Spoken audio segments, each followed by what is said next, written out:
दोस्तों नमस्कार। दूसरे देशों से आयात होने वाले सेब जिनकी कीमत 50 रुपए से कम होती है पर किलो, उस पर मोदी सरकार ने रोक लगा दी है। इसका असर हिमाचल प्रदेश में कैसे होगा, कितना होगा और क्यों होगा, इस चीज को आज इस वीडियो में समझने की कोशिश करेंगे। अगर आप तथ्यपूर्ण जानकारी में विश्वास रखते हैं और आपको श्यों श्यों करती ग्राफिक्स और एडिटिंग से कोई फर्क नहीं पड़ता, तो फिर आप इस वीडियो में बने रहें। तो आइए शुरुआत करते हैं। दरअसल हुआ यूं कि बीते दिनों भारत सरकार ने एक बड़ा फैसला लिया और अपने फैसले में बताया कि दूसरे देशों से जो सेब 50 रुपए से कम कीमत में भारत आते हैं वो बंद हो जाएंगे। यानी कि आप यकीन मानिए, पिछले साल 25 रुपए प्रति किलो के हिसाब से भी सेब भारत पहुंचा था और ये सेब था ईरान का।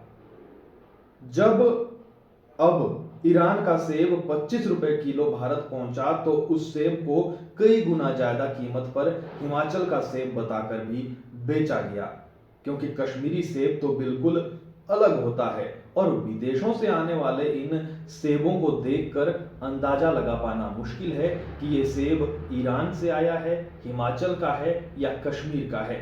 ऐसे में हिमाचल, उत्तराखंड और जम्मू कश्मीर के सेब की डिमांड ऑटोमेटिक कम हो जाती है, क्योंकि बाजार में उनसे सस्ते दामों पर ठीक वैसे ही सेब उपलब्ध होते हैं। सेब खरीदने वाले भी हमारे बागवानों को भाव नहीं देते हैं। तकरीबन 70% सेब का उत्पादन अकेला जम्मू कश्मीर करता है, जबकि 26% सेब हिमाचल से निकलता है। उत्तराखंड में तकरीबन 2 से 2.5% सेब का उत्पादन होता है। 1-8% सेब कई अन्य राज्यों में होता है, लेकिन उनमें वो बात नहीं होती है जो हमारे सेब में होती है। भारत में तकरीबन 1 दर्जन से ज्यादा देशों के सेब पहुंचते हैं।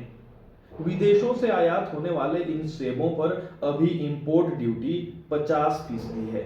दुनिया के कई देशों से लगातार सेब भारत आते हैं।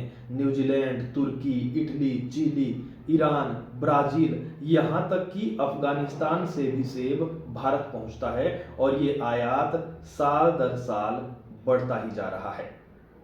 विदेशों से जो भारत में सेब पहुंचता है उसका अगर हम आंकड़ा देखें तो वो आंकड़ा हिमाचल प्रदेश में होने वाले सेब के उत्पादन से भी ज्यादा हो जाता है या बराबर हो जाता है।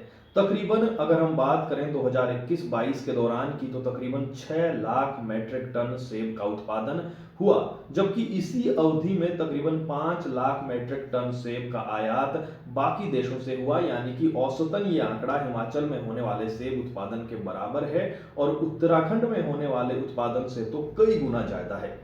हमें लगता है कि यह फैसला कितना अच्छा होगा, लेकिन जिन देशों के बागवान परेशान नहीं है, जिन देशों के बागवानों को उनकी फसल का पूरा दाम मिलता है, वहां पर इससे भी कई बड़े फैसले सरकारें लेती है। जैसे अमेरिका ने कई देशों के सेब पर पूर्ण रूप से प्रतिबंध लगाया है आयात में।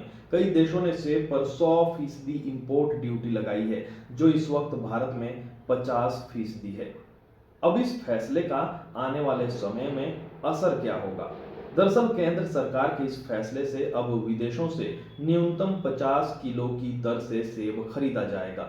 आयात शुल्क जोड़ दें तो ये दाम तकरीबन 80 रुपए पहुंच जाएगा। स्टोर से पहुंचते हुए जब ये सेब बाजार में आएगा तब तक इसके दाम 100 के पार हो जाएंगे। यानी कि जो सेब 25 रुपए प्रति किलो भारत आता था और 100 रुपए से कम कीमत में बेचा जाता था, वो अब नहीं हो पाएगा। बागवानों को उम्मीद है कि इस बार उन्हें उनकी फसल का अच्छा दाम मिलेगा और बाजार में हिमाचल के सेब की डिमांड बढ़ेगी।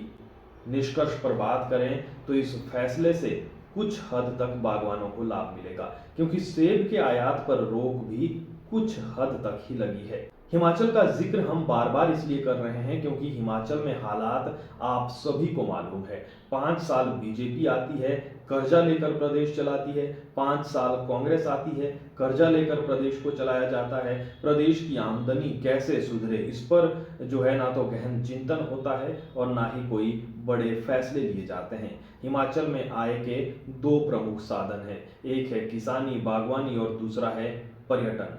पर्यटन के हालात देखिए कि जो पर्यटन क्षेत्र अंग्रेजों के समय से विकसित हैं, उन्हीं पर्यटन क्षेत्रों पर पर्यटक पहुंचते हैं, जबकि हिमाचल प्रदेश में ऐसी कई जगह हैं जो पर्यटन की दृष्टि से विकसित की जा सकती है, लेकिन नहीं हो पाई।